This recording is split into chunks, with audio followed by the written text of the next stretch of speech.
Now TikTok is a tool, and the U.S. government is obviously going after them for gathering data and using it and doing all this stuff.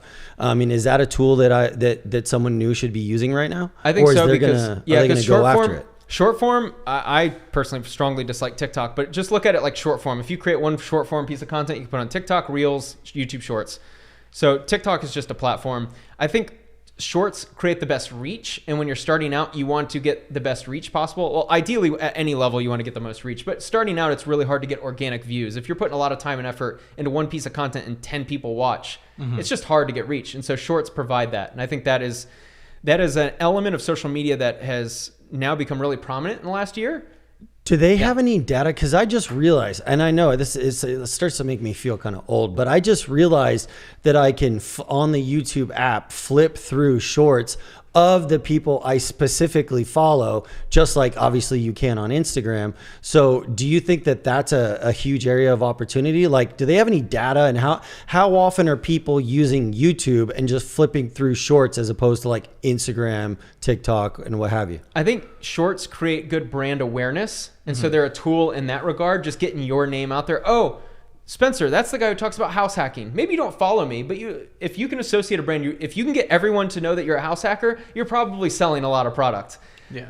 I think we don't have enough data yet to know that our short form users, short form consumers, converting over into long form. We don't know that yet. That is a big question, because you might have people that just consume your short form and never convert to long form. And so you're not really monetizing them. So is it good to have them as a follower? Of course, because they consume your socials. That's fine. But it's hard to monetize if they never go to long form. There's been a lot of talk that YouTube was going to monetize shorts way more, because I think for a while you guys got absolutely nothing off it, right? Correct. It was just for the reach. Yep. Are you starting to use the shorts now that they're monetizing it? And is that money starting to come in? I will soon. I don't anticipate making $1 off shorts.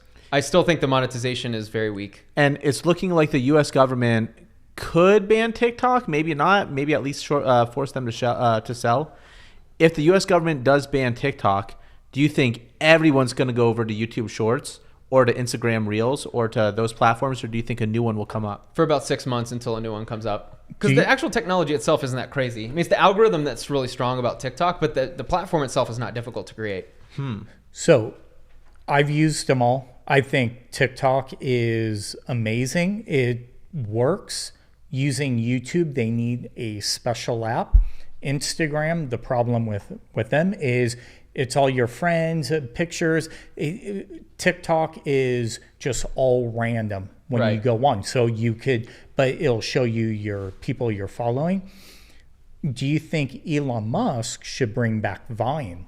Ooh. And that becomes the new TikTok. Second question is, do you think the whole China thing is a bunch of BS and it's more Google and YouTube, the big tech players saying, get rid of this guy, they're taking, that's where I go. It's a fun Because you don't like the competition. You're trying to vote them off the island. Everything they're crying about with China, the data, you don't think Facebook and all of them have all that same data on us and more? Yeah, bringing back Vine would be interesting. I don't think he will, simply because it clearly was not a moneymaker. Back then, right? But now TikTok or Twitter is not making money right now. I don't know if it is or isn't. I'm not too clued into that. But if it is, maybe if it ends up becoming a cash flowing beast with the Twitter Blue, the verification, I could see him bringing something like that back, because it would bring more users to the platform. Maybe there's some type of, with the verification and you brought back Vine, you could have some type of benefit, so more people would become paid users. Well, remember what Vine is. Yeah, Vine is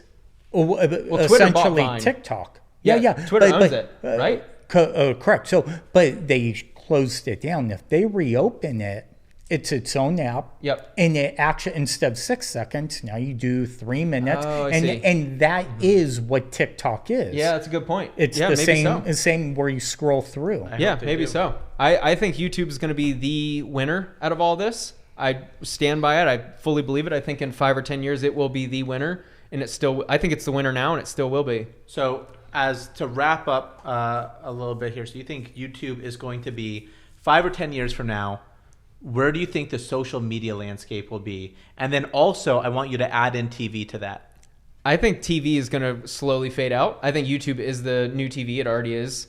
I think YouTube will be a place where so many different elements are going to be a part of it. I think there's going to be something like the metaverse is going to somehow tie into YouTube in a way.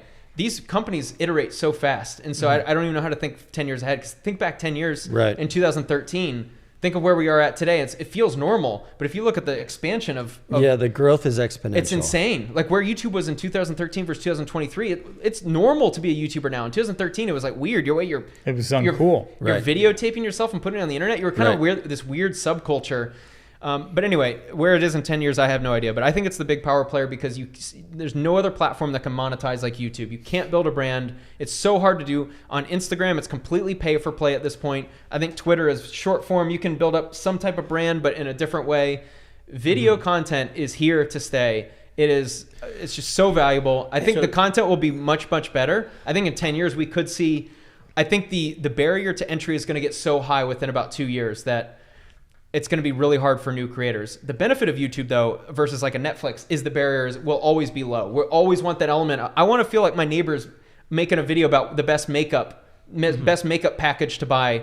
You're not getting that from a Netflix because it's going to be so branded and who's paying, who owns it. But down the street, you can trust that influencer to talk about how to buy real estate or whatever. Also about the barrier to entry. I mean, like 5 years ago, I think I remember you saying that we would have gotten 1,000 subscribers first week with a set like this. Just because the production is so high. Right. But now the barrier entry is getting more and more higher. People are putting way more money into their YouTube. They're getting professional editors. My concern about YouTube was about 4 or 5 years ago. I listened to Gary Vee say, right now there's opportunity like no other on YouTube. Get in while you can, because once brands start getting on the platform, it's going to be so hard to win. And then I noticed maybe within the next 6 months following that video, because it stuck with me, I started to notice like Jimmy Butler, Cam Newton, some of these other guys. Then I started seeing some bigger brands get on YouTube and I went, uh-oh, because they get it. Instead of putting all the money towards a Super Bowl ad, you can have a whole team of creators. If you're Cam Newton, what an amazing strategy to hire some guy for $100,000 a year, another editor for $100,000 a year, and now you can build out this brand on YouTube, sell merchandise, sell your brand, become a creator. And now we're seeing so many guys like Ryan Pineda, Grant Cardone, all these guys who had businesses off YouTube were always like, "That's social media. I'm too good for social media." Then they went, "Wait, you sold how much in courses? Wait, you make more money selling digital courses that you made once versus how much I make in a business with 100 employees." How do I do that thing over there? And now you're seeing that right now. And do you think that as the meta becomes more higher and higher quality production, that then people will fiend more for just a lower quality, honest, I don't want to say lower quality, but just the more honest, authentic. Lower production. I think there will always be a need for it because it's more relatable.